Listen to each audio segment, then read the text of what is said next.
इच्छा शक्ति इंसान के लिए एक ईंधन की तरह है और हमारा आत्मविश्वास इंजन की तरह। जितना ईंधन डालोगे उतना ही अधिक इंजन की दक्षता और सामर्थ्यता बढ़ती है। नमस्कार दोस्तों, ईश्वर सदैव आपका भला करे और आपकी झोलियाँ ईश्वर के आशीर्वाद से हमेशा भरी रहे। तो दोस्तों, आज बात करेंगे एक कहानी की जो आपको ये बताएगी कि कैसे आपकी इच्छा शक्ति आपकी ज़िंदगी में बदलाव ला सकती है, कैसे आपकी इच्छा शक्ति दुनिया की हर चीज़ को आपके सामने झुकने के लिए मजबूर कर सकती है, कैसे आपका स्ट्रॉन्ग विल पावर आपको दुनिया में बहुत सी चीज़ें आपको दिला सकता है जिसके बारे में लोग कल्पना भी नहीं कर पाते हैं।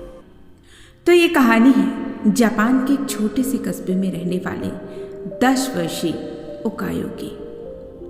ओकायो को जूडो खेलने का बड़ा शौक था, लेकिन बचपन में एक कार दुर्घटना में उसका बायां हाथ कट जाने के कारण उसके माता पिता उसे जूडो खेलने की आज्ञा नहीं देते थे। लेकिन अब वो बड़ा हो रहा था, उसकी जिद भी बढ़ती जा रही थी, अतः उसके जिद के सामने माता पिता को झुकना ही पड़ा और वो ओकायो को नज़दीकी शहर के एक मशहूर मार्शल आर्ट्स गुरु के पास दाखिला दिलाने के लिए ले गए। गुरु ने जब ओकायो को देखा तो उन्हें आश्चर्य हुआ कि बिना बाएं हाथ का ये लड़का जूडो क्यों सीखना चाहता है। उन्होंने पूछा, तुम्हारा तो बायां हाथ ही नहीं है, तो भला तुम और लड़कों का मुकाबला कैसे करोगे? ओकायो ने कहा, ये बताना तो आपका काम है, मैं तो बस इतना जानता हूँ कि मुझे सभी को हराना है और एक दिन खुद मास्टर बनना है। अब गुरु उसके सीखने की दृढ़ इच्छा शक्ति से काफ़ी प्रभावित हुए और बोले, ठीक है, मैं तुम्हें सिखाऊंगा, लेकिन एक शर्त है, तुम्हें मेरे हर एक निर्देश का पालन करना पड़ेगा और मुझ पर दृढ़ विश्वास रखना पड़ेगा। याद रखना, मैंने जो तुम्हें कहा है तुम्हें बिल्कुल उसी तरह याद रखना है। यदि तुमने एक भी बार गलती की तो मैं तुम्हें अपने संस्थान से बाहर निकाल दूंगा। तब ओकायो ने सहमति में गुरु के समक्ष अपना सिर झुका दिया। गुरु ने एक साथ लगभग 50 छात्रों को जूडो सिखाना शुरू किया। ओकायो भी इन लड़कों की तरह सीख रहा था, पर कुछ दिनों बाद उसने ध्यान दिया कि गुरुजी सभी लड़कों को अलग अलग दांव पे सिखा रहे हैं, लेकिन वह अभी भी एक ही किक का अभ्यास कर रहा है जो उसने शुरू में सीखी थी। उससे रहा नहीं गया। उसने गुरु से पूछा, गुरुजी, आप सभी लड़कों को नई नई चीज़ें सिखा रहे हैं, पर मैं अभी भी बस एक ही किक मारने का अभ्यास कर रहा हूँ। क्या मुझे कोई नई चीज़ सिखाने का मौका आप कभी नहीं देंगे? क्या मैं कभी भी कोई नई चीज़ नहीं सीखूंगा?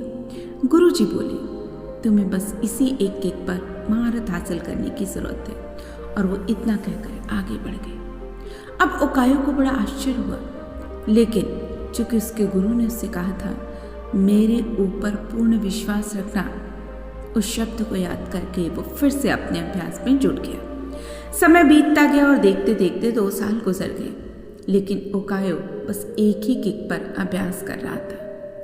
अब एक बार फिर ओकायो को चिंता होने लगी। उसने गुरु से कहा कि अभी भी मैं बस यही करता रहूँगा, बाकी सब नए लड़के भी नई तकनीक में पारंगत होते गए, लेकिन मैं अभी भी वहीं का वहीं हूँ। गुरु ने बोला, तुम्हें मुझ में यकीन है ना, तो अभ्यास जारी रखो। ओकायो ने गुरु की आज्ञा का पालन करते हुए बिना कोई प्रश्न पूछे अगले 6 साल तक बस एक ही किक का अभ्यास जारी रखा। सभी को जूडो सीखते 8 साल बीत चुके थे। तभी एक दिन गुरुजी ने सभी शिष्यों को बुलाया और बोले, मुझे आपको जो ज्ञान देना था वो मैं दे चुका हूँ। अब गुरुकुल की परंपरा के अनुसार सबसे अच्छे शिष्य का चुनाव एक प्रतिस्पर्धा के माध्यम से किया जाएगा और इसमें विजयी होने वाले शिष्य को मास्टर की उपाधि से सम्मानित किया जाएगा, जिसे वहाँ पर सेंसेई कहा जाता था। अब प्रतिस्पर्धा प्रारंभ हुई। गुरुजी ने ओकायो को उसके पहले मैच में हिस्सा लेने के लिए आवाज़ दी। ओकायो ने लड़ना शुरू किया और उसने अपने पहले 2 मैच बड़ी आसानी से जीत लिए, यहाँ तक कि वो खुद अपनी जीत पर आश्चर्यचकित था। लेकिन तीसरा मैच थोड़ा कठिन था। कुछ संघर्ष के बाद विरोधी का कुछ क्षणों के लिए ध्यान उस पर से जो हटा, बस उकायो को तो मानो उसी मौके का इंतजार था। उसने अपनी अचूक किक विरोधी के ऊपर जमा दी और मैच अपने नाम कर लिया। अभी भी अपनी सफलता से आश्चर्य में पड़े उकायो ने फाइनल में अपनी जगह बना ली, लेकिन इस बार विरोधी काफी अधिक अनुभवी, ताकतवर और विशाल था। देखकर ऐसा लगता था कि उकायो उसके सामने एक मिनट भी नहीं ठहर पाएगा। मैच शुरू होता है। विरोधी उकायो पर भारी पड़ रहा था। रेफरी ने मैच रोककर विरोधी को विजेता घोषित करने का प्रस्ताव रखा, लेकिन तभी गुरुजी ने उसे रोकते हुए कहा, नहीं, मैच पूरा चलेगा। मैच फिर से शुरू हुआ। विरोधी अति आत्मविश्वास से भरा हुआ था। वो उकायो को कम आंक रहा था और इसी घमंड में उसने एक भारी गलती कर दी। उसने अपना गार्ड छोड़ दिया और उकायो ने इसका फायदा उठाते हुए 8 साल तक जिस एक किक की प्रैक्टिस की थी उसे पूरी ताकत और सटीकता से साथ विरोधी के ऊपर जड़ दिया और उसे जमीन पर धाराशायी कर दिया। उस किक में इतनी शक्ति थी कि विरोधी वहीं मूर्छित हो गया और उकायो को उसी वक्त विजेता घोषित कर दिया गया। मैच जीतने के बाद उकायो ने गुरु से कहा कि सेंसेई, भला मैंने ये प्रतियोगिता जीती सिर्फ एक मूव से, आखिर ये कैसे संभव है? तो गुरु ने कहा, तुम एक वजह से नहीं 2 वजह से जीते हो। गुरु ने कहना शुरू किया, पहली वजह, तुमने जूडो को एक सबसे कठिन खेल जिस पर सब कोई मास्टरी हासिल नहीं कर पाता, तुमने उस पर अपनी मास्टरी हासिल कर दी।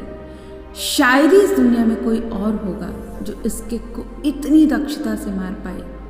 और दूसरा, इस किक से बचने का एक ही उपाय है और वो है विरोधी के बाएं हाथ को पकड़कर उसे जमीन पे गिराना, जो कि तुम्हारे पास है ही नहीं। अब उकायो समझ चुका था कि आज उसकी सबसे बड़ी कमजोरी ही उसकी सबसे बड़ी ताकत बन चुकी थी। तो दोस्तों, ये कहानी हमें भी यही बताती है कि विश्वास रखो इस प्रकृति पर, इस पृथ्वी पर। प्रत्येक कार्य ईश्वर की अनुमति से होता है। जो होता है वो अच्छे के लिए होता है। हमारा विजन हर कार्य का प्रयोजन समझ नहीं पाता। जिससे कुछ कर गुजरने की तमन्ना होती है, वो हर दुखद परिस्थिति में भी कुछ सकारात्मक पहलू ढूंढ ही लेते हैं। और ऐसा सिर्फ वही व्यक्ति कर सकता है जिसकी इच्छा शक्ति बहुत प्रबल रूप से मजबूत होती है। जिसकी इच्छा शक्ति मजबूत होती है वो दशरथ मांझी की तरह अकेले एक छेनी से भी पत्थर का सीना चीर सकता है। तो आज से ही अपनी इच्छा शक्ति की ताकत को पहचानें, अपने ध्यान को अपने एक लक्ष्य के प्रति समर्पित कर दें। निश्चित रूप से बार बार गिरने के बावजूद भी एक दिन ऐसा ज़रूर आएगा जब आप अपने कार्य में सफलता को ज़रूर अर्जित कर लेंगे।